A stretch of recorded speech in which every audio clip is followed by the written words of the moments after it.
Hi అండి, అందరికీ నమస్తే. Welcome back to Ishveda vlogs. అందరు ఎట్లున్నారు? నేనైతే చాలా బాగున్నా. అలా అంటే చాలా డేస్ అయితే అవుతుంది లాంగ్ వీడియో పోస్ట్ చేయకైతే. ఇప్పుడు మేము లీవ్ అయితే కంప్లీట్ చేసుకుని మళ్ళీ రిటర్న్ అయితే లదాఖ్ అయితే వెళ్తున్నాము. ఈ రోజు వీడియో మాత్రం మామూలు జర్నీ వీడియో అయితే కాదు. ఆర్మీ వైఫ్ గా, ఇద్దరు పిల్లల తల్లిగా మేము ఎంత మానసిక ఆవేదన పడ్డామో ఈ వీడియోలో అయితే తెలుస్తుంది. అలాంటి జర్నీ అసలు ఎవరు చేయొద్దు, ఎప్పుడు చేయొద్దు. అసలుకి వీడియో మొత్తం లాస్ట్ వరకు చూడండి, మీకే అర్థమవుతుంది ఎలాంటి సిచ్యువేషన్ మేము ఫేస్ చేసాము అని చెప్పేసి. హైదరాబాద్ టు లే లడాక్ ఒక్క పర్సన్ కి వచ్చేసి ఫ్లైట్ రేట్ అయితే 26,000 అయితే చూపిస్తుంది. నేను మా ఇద్దరు పిల్లలు, మా ఆయన నలుగురం కలిసి వెళ్ళాలంటే ఇంకా 1,00,000 పైన అవుతుంది. అయితే మహబూబ్ నగర్ టు ఢిల్లీ వరకు ట్రైన్ డైరెక్ట్ ఉందన్నమాట. మనీ సేవ్ అవుతుంది, పిల్లలతో సరదాగా అలా జర్నీ కూడా చేసినట్టు ఉంటుందని చెప్పేసి మేమైతే ఇక ట్రైన్ అయితే బుక్ చేసుకున్నాం. డే మార్నింగ్ 1 o'clock ట్రైన్ అయితే ఉంటే మేమైతే నైటే మొత్తం లగేజ్ అంతా సర్ది పెట్టేసుకున్నాము. అయితే లగేజ్ అంతా సర్ది పెట్టుకోవడం వల్ల నెక్స్ట్ డే కి మాత్రం ఎలాంటి ఇబ్బంది లేకుండా ఫ్రీగా ఇంకా ఇంట్లో పనులన్నీ చేసేసుకొని ఇంకా రెడీ అయ్యి రైల్వే స్టేషన్ కి అయితే, రైల్వే స్టేషన్ మాత్రం పాతదంతా తీసేసి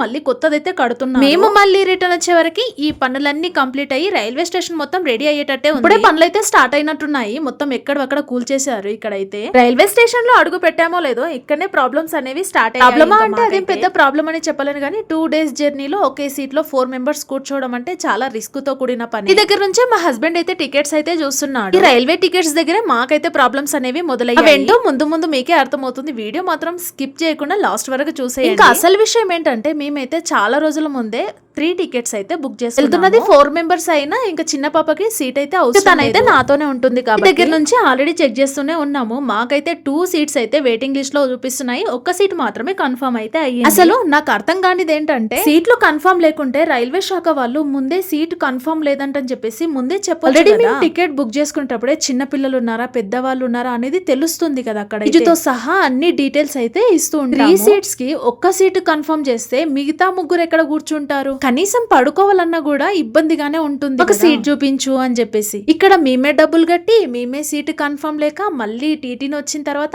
ఆయన అదేదో 3 seats కన్ఫర్మ్ లేకుంటే టికెట్ అయినా క్యాన్సిల్ చేసుకునే వాళ్ళం. డైరెక్ట్ హైదరాబాద్ టు ఢిల్లీ వరకు ఫ్లైట్ లోనే వెళ్ళిపోయే. ఇద్దరు చిన్న పిల్లలు పెట్టుకొని అంత లగేజ్ 3 seats ఒక్క సీట్ కన్ఫర్మ్ అవ్వడం ఏంది అసలుకి? కానీ ఒక్క సీట్ కన్ఫర్మ్ అయినా టికెట్ మాస్టర్ మాత్రం చాలా మంచోడు ఉన్నాడు. మేము నలుగురం ఒకే దగ్గర కూర్చుండడం చూసి ఒక దగ్గర ఖాళీ ప్లేస్ ఉంటే అక్కడ సీట్ అయితే మాకు ఇచ్చేసాడు.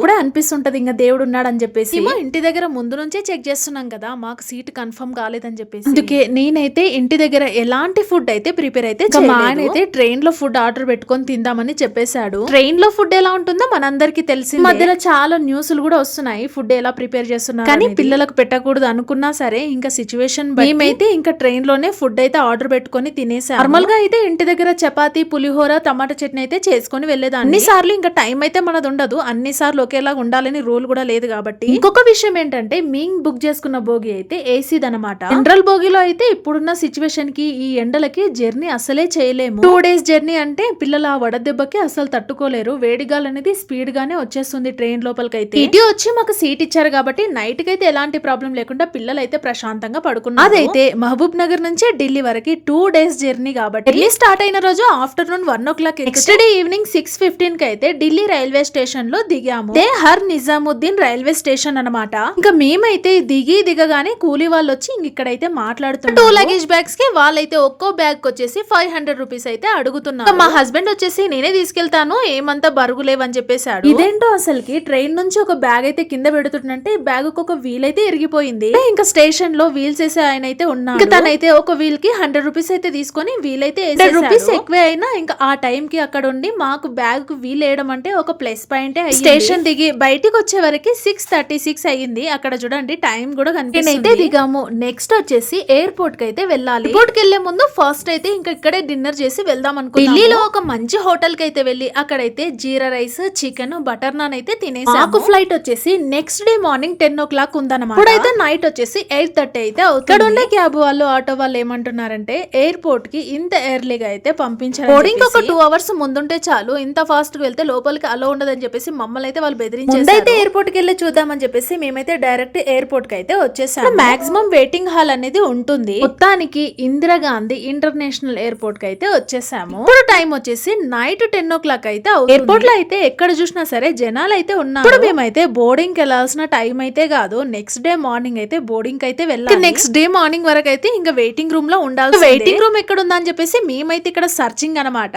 ఇంకా నెక్స్ట్ లిఫ్ట్ అయితే ఎక్కి డైరెక్ట్ గా వెయిటింగ్ హాల్ దగ్గరకు అయితే వచ్చేసి లిఫ్ట్ కాకుండా నార్మల్ గా ఎస్కలేటర్ అలాగే మెట్లు కూడా ఉన్నాయి. లగేజ్ ఉంది కాబట్టి అందులోనూ పిల్లలు కూడా బాగా అలసిపోయారని చెప్పేసి మేమైతే లిఫ్ట్ ఎక్కి ఇంకా పైకి అయితే వచ్చేసాము. ఇక్కడ కనిపిస్తుంది కదా ఇదే ఆ వెయిటింగ్ హాల్ అనమాట. ఉదయం 5 గంటలకి బోర్డింగ్ అనేది స్టార్ట్ అవుతుంది. అప్పటి వరకు పిల్లలు అయితే నిద్రపోకుండా అసలే ఉండలేరు. మేమంటే ఎలాగో అలాగా కుర్చీల పైన కూర్చొని ఉంటాం కానీ పిల్లలు అసలు ఉండలేరు కదా. మా పాపనైతే బ్యాగ్ చైర్ పైన పెట్టి తననైతే హెడ్ పెట్టి పడుకోబెట్టేసి చిన్న పాపని ఇంకా నా పైన అయితే పడుకోబెట్టేసుకున్నాను. చూస్తూ ఉండగానే ఉదయం కూడా అయ్యింది. ఇక్కడ చూడండి ఫ్లైట్స్ అన్ని ఎలా నిలబడ్డాయో లైన్ గా. ఇంకా ఇక్కడ ఒక ఫ్లైట్ అయితే మూవ్ అవ్వడం అయితే స్టార్ట్ అయ్యింది. అక్కడ నుంచి మేమైతే బోర్డింగ్ దగ్గరకు అయితే వెళ్ళాము. చెకింగ్ దగ్గర మా లగేజ్ మొత్తం ఇచ్చేసాము. చెకింగ్ దగ్గర కొన్ని పిక్చర్స్ అయితే స్క్రోల్ అవుతున్నాయి. ఇక్కడ కొబ్బరి కుడుకలు దొరకవని చెప్పేసి నేనైతే 1/2 kg వరకు కొబ్బరి కుడుకలు అయితే తీసుకొచ్చాను. ఫ్లైట్ లో కొబ్బరి కుడుకలు అసలు అవలో లేదంట. ఇంటి దగ్గర నుంచి ఏమైనా తీసుకురావాలంటే ఇదే భయము. ఏది తీసుకెళ్లాలో ఏది తీసుకెళ్లదో అస్సలు అర్థం కాదు. తెలియక తీసుకెళ్తే ఎయిర్పోర్ట్ లో ఇంకా వాళ్ళైతే తీసేసుకుంటారు. తీసుకెళ్లిన కొబ్బరిలో వాళ్ళకైతే ఇచ్చేసి మేమైతే ఇంకా ముందుకైతే వచ్చేసాం. ఇక్కడైతే ఫ్లైట్ అనౌన్స్మెంట్ బోర్డ్ అన్నమాట.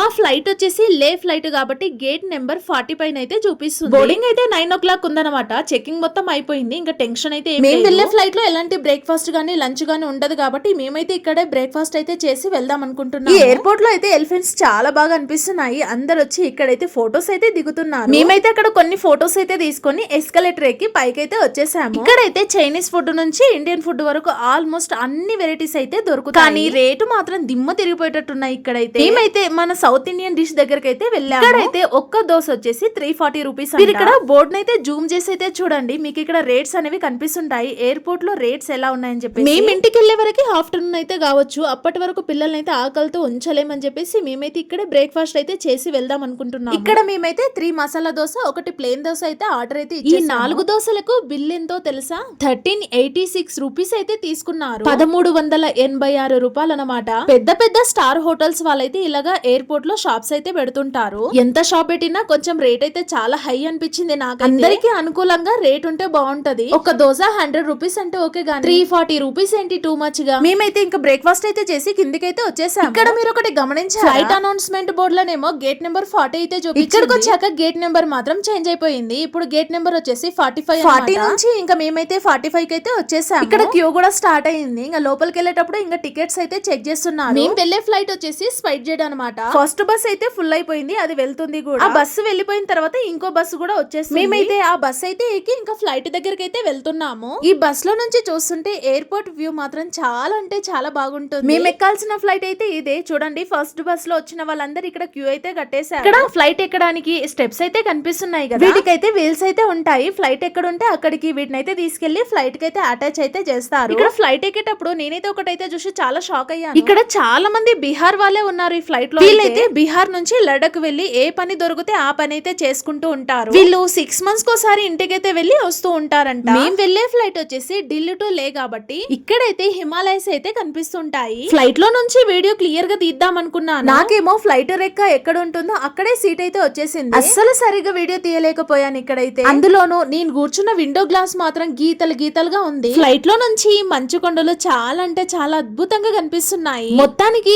లే ఎయిర్పోర్ట్ కి అయితే వచ్చేసాం. ఫ్లైట్ దిగగానే ఎయిర్ బస్ కూడా వచ్చేసింది. మేమైతే బస్ ఎక్కి ఎయిర్పోర్ట్ లోపలికి అయితే వచ్చేసాం. ఎయిర్పోర్ట్ లో దిగాక వీడియో తీసుకోవడానికి అస్సలు అంటే అస్సలు అనుమతి, ఎందుకంటే ఇది డిఫెన్స్ ఏరియా కాబట్టి ఇక్కడ మొత్తం ఆర్మీ రూల్స్ అయితే చాలా స్ట్రిక్ట్ గా ఉంటాయి. ఎయిర్పోర్ట్ లోపల మేమైతే బెల్ట్స్ దగ్గరికి అయితే వచ్చేసాం. బెల్ట్ పైన ఇంకా బ్యాగ్స్ అయితే పెడుతూనే ఉంటారు. ఎవరి బ్యాగ్స్ ఇంకా వాళ్ళైతే తీసేసుకోవాలి. 2 బ్యాగ్స్ కాబట్టి ఫాస్ట్ గానే వచ్చేసి ఇంకా మేమైతే బ్యాగ్స్ అయితే తీసుకొని ఎయిర్పోర్ట్ నుంచి బయటికి అయితే వచ్చేసాము. ఇంకా మా కోసం యూనిట్ నుంచి వెహికల్ కూడా వచ్చేసింది. మేము ఇంటికి వెళ్లే వరకు లంచ్ టైం అవుతుందని చెప్పి బండిలో వెళ్ళేటప్పుడు మధ్యలో కొన్ని వెజిటేబుల్స్ ఫ్రూట్స్ అయితే తీసుకుందాం అనుకున్నాం. వెళ్ళి నింబడే ఫ్రెష్ అయిన తర్వాత పిల్లలకి కొన్ని ఫ్రూట్స్ ఇస్తే తింటారని చెప్పి ఇక్కడ ఫ్రూట్స్ వెజిటేబుల్స్ అయితే తీసుకుని డైరెక్ట్ గా ఇంటికైతే వెళ్తున్నాము. ఇంటి నుంచి లే లదాఖ్ వరకు మాకైతే ఈ ప్రయాణం చాలా డిఫరెంట్ గా అయితే జరిగింది. ఈ వీడియో మీకు ఎలా అనిపించిందో కామెంట్ చేయడం అస్సలు మర్చిపోకండి. వీడియో నచ్చితే ఒక చిన్న లైక్ ఇచ్చి వెళ్ళండి.